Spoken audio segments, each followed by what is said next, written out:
Good afternoon, everybody. A lovely Monday, sunshine blaring out. I bet you all think I've emigrated and disappeared off the face of the earth, but I haven't. I've been in my own little world with the loss of Jackie, but it comes to an end for all of us in the day, doesn't it? You know what I mean? It's sad to say. I'd like to have met her before she passed away, but I don't know. I kept putting it off. Like I should have gone down to my brother's grave the weekend, but I keep putting it off. I don't know why. Am I still a coward? Could be the reason why. I've been thinking about all this YouTube stuff and putting it to bed because Mickey's getting out now. Jack's out. Colton's gone into his own little world, doing his own thing. Bernard, no one's heard from him. So I had to think about it and I thought, no, I'll tell some more stories about my brother. I don't get paid for it, so there's no good people saying you only do it for money. I do not get paid for it. I don't get paid for doing podcasts with people. You know what I mean? Liam took me out for a lovely meal, me and my wife. Lovely bloke. I'm hoping to do one with him again this year. James English, fantastic bloke. I got on well with him. Dodge has been in contact with me. I'm hoping to do one with Dodge this year. I couldn't do the month he offered to me. Like anyone else, I work, and it's not that I can just pack up and go somewhere. I have to ask, like anyone else, when they work. I'm not like certain two people that don't work and can do what they want. But I'm not here to say cool names. So I've been thinking about just letting it go. Like I say, Mickey's coming home, Jack's home, and everyone's gone quiet. But like I say, no, I'm going to tell some more stories. Anyway, did anyone watch the boxing match the weekend? What a fight. Did they do their dads proud? And it was good to see Chris Eubank and Nigel Benn together having a good little cuddle for old sake times, even though I don't think there's much love lost there between them. But what a fantastic fight. Now, I'm not a professional boxer. I don't know how really the score things, but I put it down to a draw. I don't think Eubank Jr. won it 16-12, but like I say, I'm not a judge. I think Eubank Jr. come back the last 4 rounds well, but Connor, what a fantastic fighter. They both are. And like I say, they've done the dads proud, and I can't wait for the rematch in September.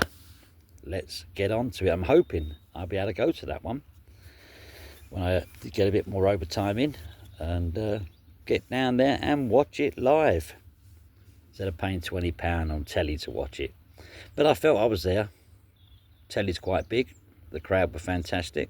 A lot of booing when Connor come out, but at the end of the day, after the fight, I think everyone respects him for what he did and how he performed. So good on you, lads.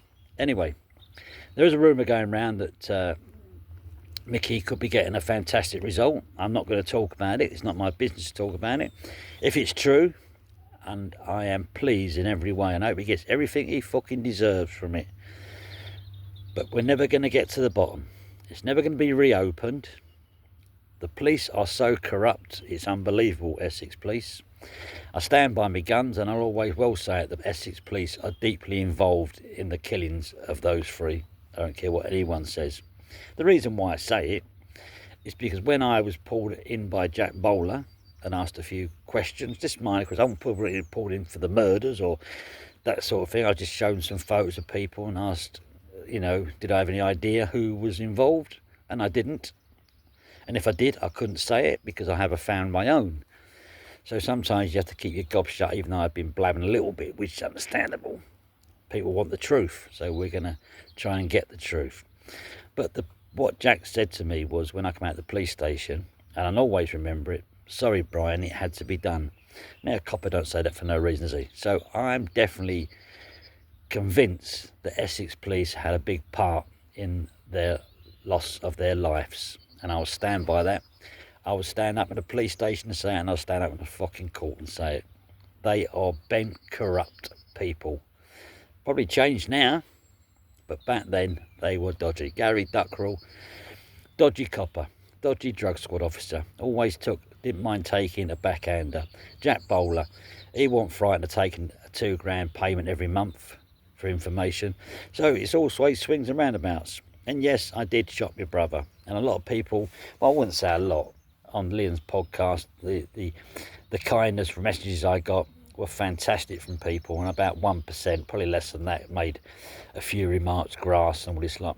But at the end of the day, look, we can all get on our little computers and write stupid little statements, slagging off. But at the end of the day, put yourself in my boots, my shoes, what you want to call it, back then, and see if you'd have done the same, instead of being a gobby little fucker on the other end of the keyboard. Keyboard? That's a computer. Say that's better. Anyway, like I say, I'm going to tell a story about Craig and Donna. Now, she's gone back in hiding again now, Donna.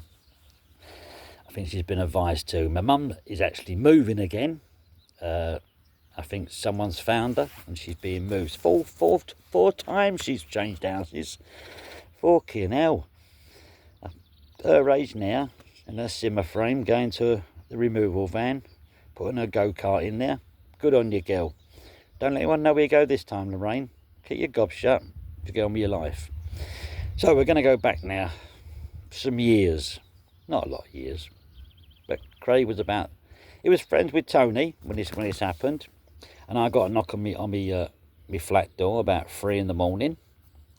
Woke me up, even though it was a work day the next day, and opened the door, because I always did, because I was a scared little fucker, a coward, call me what you want. And there was Craig standing there, okay, with someone else. I don't know who the other person was. And he asked me if I'd look after some gear for him.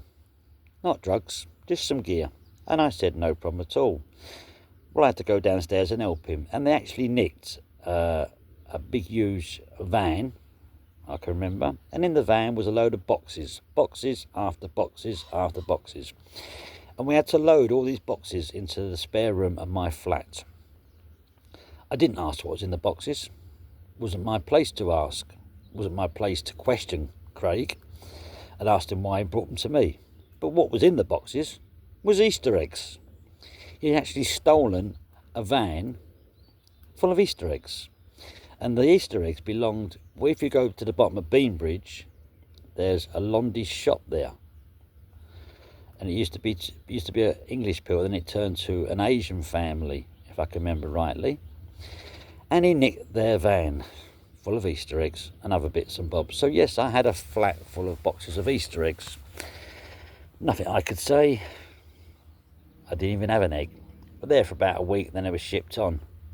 And my dear mother, being an intelligent woman that she is, from day one, decided to sell the Easter eggs around the welfare club. And after a while, people copped on about the Easter eggs they were buying, and the Easter eggs that went missing from Londy's shop. So yes, it come on top, and I was arrested for stolen Easter eggs. And I didn't get a chance to even have one Easter egg. But that's how intelligent our family are. You steal on your doorstep and you flog on your doorstep. Sometimes I think they had revenge for me, wanted to see me punished the rest of my life. But when you look back at my life, okay, from that little 5-year-old, 6-year-old kid when my dad died, some lovely photos of me, just a little boy smiling, to losing my dad, being put in boarding school, sexually abused, being passed on, sexually abused, come out, prison, nothing to be proud of, and then got involved with Craig and Tony with my choice, then the banker's draft, then the good idings, and how I've turned out now. Lovely family, work hard, house paid for. I bought myself a car a couple of weeks ago, Audi Q5.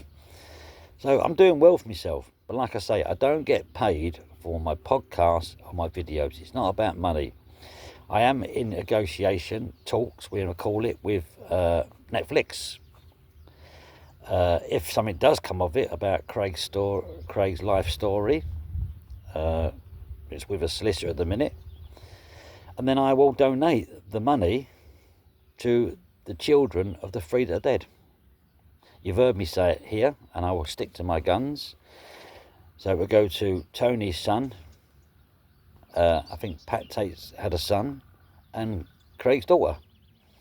If they accept it, that's up to them. If they don't accept it, then I'll have to look at giving most of it to a charity. And I will ask people what is the best charity to give it to. And I shall do that. Like I say, it's not about making money. It's about telling good stories, silly stories. How Craig was then and how people made him out to be. So look, I'm going to have to go after my dinner break now. I'm hoping to come back probably tomorrow or in the week. But just like I say, the messages I get and the support and kindness from people is unbelievable. I didn't think for 1 second, once I started coming out of my mouth and talking and telling my story and stories about Craig, that I'd ever get so much support and kindness. I've made a lot of friends, and I mean that, a lot of friends through doing this. And deep down, I'm a quiet person. I still do a little boxing with the boxing club. I don't last long. I get out of breath half the time. But yeah, I'm looking after myself. My wife's looking after me. I'm off to Turkey in 2 weeks. Lovely, lovely holiday. Then I come back. And then I go again the end of May with my son to Spain. So I've got a couple of holidays. And then I go again September. But listen, I've worked hard for this holidays. I've worked all the overtime I can get. And I've saved. So I'm entitled to a break. So all you people out there that have befriended me and are nice to me, I hope you have a lovely day. Like I say, thanks to everyone. Mickey, I know you're due to be released soon. Do yourself a favour, mate, and you'll probably say fuck off if you ever see this. Get on with your life, mate. Don't get involved in none of this, what's gone on in the past. Just get on with your life. And if what the rumour is does go true, and you do get the result you want, then talk. Tell the truth. Tell them, everyone, what you know and who did it. But otherwise, look after yourself, everyone. Bye.